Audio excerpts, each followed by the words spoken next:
બનાસકાંઠાના ભાભર તાલુકાના રૂની ગામે આજણા કેળવણી મંડળ સંકુલ ખાતે આજે ચૌધરી સમાજની એક મહત્વપૂર્ણ બેઠક યોજાઈ હતી। ગાંધીનગર ખાતે આકાર લઈ રહેલા ભવ્ય વિશ્વ આજણા ધામના નિર્માણ અને સામાજિક એકતાના ઉદ્દેશ્ય સાથે આયોજિત આ બેઠકમાં સમાજના આગેવાનો અને યુવાનો મોટી સંખ્યામાં ઉમટી પડ્યા હતા। 64 આજણા ચૌધરી સમાજના પ્રમુખ રમેશભાઈ ચૌધરીના અધ્યક્ષ સ્થાને યોજાયેલી આ બેઠકનો મુખ્ય હેતુ સમાજના દરેક સ્તરના લોકોને આ પ્રોજેક્ટ સાથે જોડવાનો રહ્યો હતો। बैठक में विशेष उपस्थित रहेला विश्व આજણા ધામના महामंत्री नानजीभाई पटेल आगामी દિવસોમાં तैयार થનારા સંકુલમાં શિક્ષણ, આરોગ્ય અને સામાજિક સુવિધાઓ વિશે વિગતવાર માહિતી આપી હતી। વિશ્વ આજણા ધામના કામને ગતિ આપવા માટે 64 ગોળ આજણા સમાજના વિવિધ ગામોના યુવાનોની તાલુકા દીઠ કમિટીઓ બનાવવામાં આવશે। સમાજ માટે વટવૃક્ષ સમાન આ પ્રોજેક્ટમાં આર્થિક અને સામાજિક સહયોગ આપવા માટે તમામ યુવાનોએ ઉત્સાહપૂર્વક સંમતિ દર્શાવી હતી। સમગ્ર બેઠકના અંતે સમાજના ઉત્થાન માટે શિક્ષણને પ્રાધાન્ય આપવા અને સંગઠિત રહેવા પર ભાર મૂકવામાં આવ્યો હતો। યુવાનોએ પણ આ ભગીરથ કાર્યમાં સહયોગી બનવાની તૈયારી બતાવી હતી, જેનાથી આગામી સમયમાં વિશ્વ આજણા ધામ ચૌધરી સમાજ માટે પ્રગતિનું કેન્દ્ર બની રહેશે તેવો આશાવાદ વ્યક્ત કરવામાં આવ્યો હતો।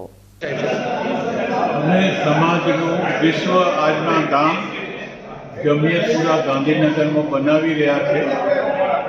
ત્યાં એક પ્રોજેક્ટ लगभग 6,50,000 સ્ક્વેર ફૂટનો ઊભો કરી રહ્યા છે। એમાં 3,000 વિદ્યાર્થીઓનો સમાવેશ થશે। એમાં છોકરા અને છોકરીઓને રહેવા કરવાની, ખાવાની દરેક વ્યવસ્થા કરવામાં આવી છે। અને અમારી ઈચ્છા એવી છે કે સમાજના છેવાડે ગામમાં રહેતા નાગરિકની દીકરા દીકરીઓને દરેકને ત્યાં અભ્યાસ કરવાનો મોકો મળે, પોતાનું જીવન બનાવે અને એમના જીવનનો સર્વાંગીણ વિકાસ થાય એવી અમારી સમાજની ઈચ્છા છે।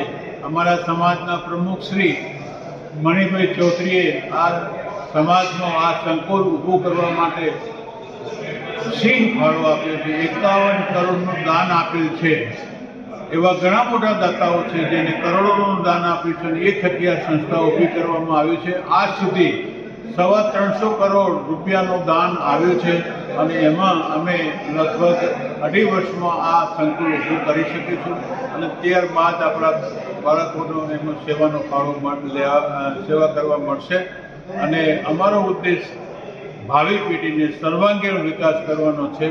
સંસ્કાર, સેવા, સહકાર બધો જ વિકાસ થાય, એમની ડિગ્રીનો વિકાસ થાય, ઔદ્યોગિક ક્ષેત્રે વિકાસ થાય, વેપારી ક્ષેત્રે વિકાસ થાય એવા અથાગ પ્રયત્નો અમારા પ્રમુખશ્રી અને રમેશભાઈ જેવા ડોનર ઘણા બધા, શંકરભાઈ વોટર પાર્કવાળા પણ છે, તેમણે પણ ઘણું મોટું દાન આપ્યું છે। MS ચૌધરી પણ ઘણું મોટું દાન આપ્યું છે। આવા મોટા દાતાઓ દ્વારા આ સંસ્થા ઊભી કરવામાં આવી છે અને મને વિશ્વાસ છે કે આ સંસ્થા ઊભી થયા પછી આપણા સમાજના છેવાડે રહેતા નાગરિકોના બાળકો, દીકરા દીકરીઓને એમાં ભણવાનો મોકો મળશે, એમાં રહેવાનો મોકો મળશે અને સમાજમાં એક આગવી ઓળખ ઊભી કરશે એવો અમારો વિશ્વાસ છે। એ થકી આ સંસ્થા ઊભી કરી છે। વ્યક્તિનો વિકાસ થકી સમાજનો વિકાસ થશે અને સમાજ વિકાસ થકી રાષ્ટ્રનો વિકાસ થશે એવો અમારો ઉદ્દેશ છે।